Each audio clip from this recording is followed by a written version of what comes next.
संभल हिंसा को लेकर न्यायिक आयोग की रिपोर्ट में एक के बाद एक कई बड़े खुलासे हो रहे हैं। अब जो बात सामने आ रही है वो ये कि 1978 तक हरिहर मंदिर में भजन कीर्तन हुआ करता था, जिस पर रोक लगा दी गई 1978 में। और वहां पर जिस जगह पर लोग पूजा अर्चना करते थे, भजन कीर्तन करते थे, वहां वजू की शुरुआत कर दी गई, वजूखाना खोल दिया गया।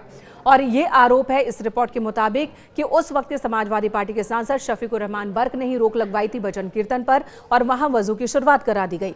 इसी रिपोर्ट में 1976 और 78 के हिंसा की भी बात है, दंगों की भी बात है। 1976 में जब दंगा हुआ था संभल में, बड़ी संख्या में हिंदुओं का नरसंहार हुआ था और उस वक्त दंगाइयों का साथ दिया था समाजवादी पार्टी के सांसद ने। 2006 में जब समाजवादी पार्टी की सरकार बनी प्रदेश में, तो उन्हीं दंगाइयों को पुरस्कृत भी किया गया। इस रिपोर्ट के मुताबिक जिन लोगों पर दंगा भड़काने का आरोप था, उन पर से आरोप हटा दिए गए और इन्हें लोकतंत्र सेनानी घोषित कर दिया गया और इन्हें मुआवजा दिया गया, सम्मानित किया गया समाजवादी पार्टी की सरकार के दौरान।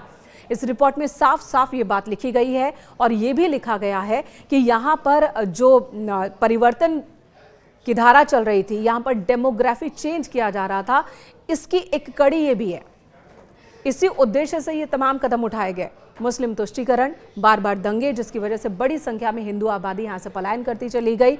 और एक और गंभीर आरोप लगाया गया कि जो भजन कीर्तन पर रोक लगाने का फैसला था, उसके पीछे की वजह भी यही थी कि हिंदुओं को ये मैसेज देना है कि सरकार उनके साथ नहीं खड़ी है। यहाँ के जो जनप्रतिनिधि हैं वो मुस्लिम समाज के साथ खड़े हैं। हिंदुओं में डर की भावना पैदा करना ताकि वो अपनी जगह, अपनी ज़मीन, अपना घर बार छोड़कर बाहर चले जाएं, दूसरे राज्यों में या फिर दूसरे ज़िलों में चले जाएं।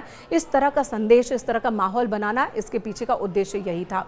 जिस जगह को हिंदू कह रहे हैं कि हरिहर मंदिर, वहीं उसी को जामा मस्जिद कहा जाता है मुस्लिम समाज की ओर से। और इसी को लेकर मामला अदालत में भी चल रहा है। लेकिन इसी बीच न्यायिक आयोग की जो रिपोर्ट सामने आई है, उस रिपोर्ट में भी हरिहर मंदिर होने के दावों को एक तरह से कह सकते हैं कि बल मिल रहा है।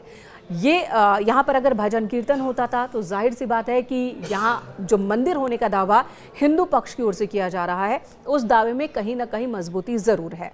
न्यायिक आयोग की रिपोर्ट में इससे पहले कल ही एक बात सामने आ गई थी कि ये बताया गया है कि कैसे आज़ादी के बाद से लेकर अब तक संभल में हिंदुओं की आबादी बहुत तेज़ी से घटी। 45% की आबादी घटकर 15 से 20% रह गई, जबकि मुस्लिमों की आबादी में इतना ही इजाफा देखने को मिला है इसी बीच।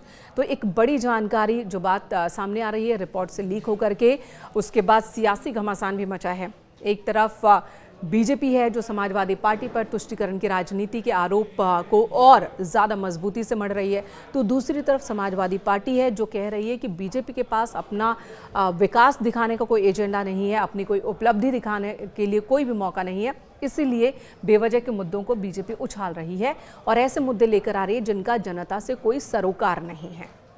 लगातार देखने को मिल रहा है, जब भी कोई बहुत ही विशेष मुद्दा होता है तो उस मुद्दे से भटकाने के लिए भारतीय जनता पार्टी के लोग या उनका गुट कोई ना कोई इस तरह के प्रकरण करता है जो लोगों के बीच में भ्रम फैला सके और सही मुद्दों से ध्यान भटका सके।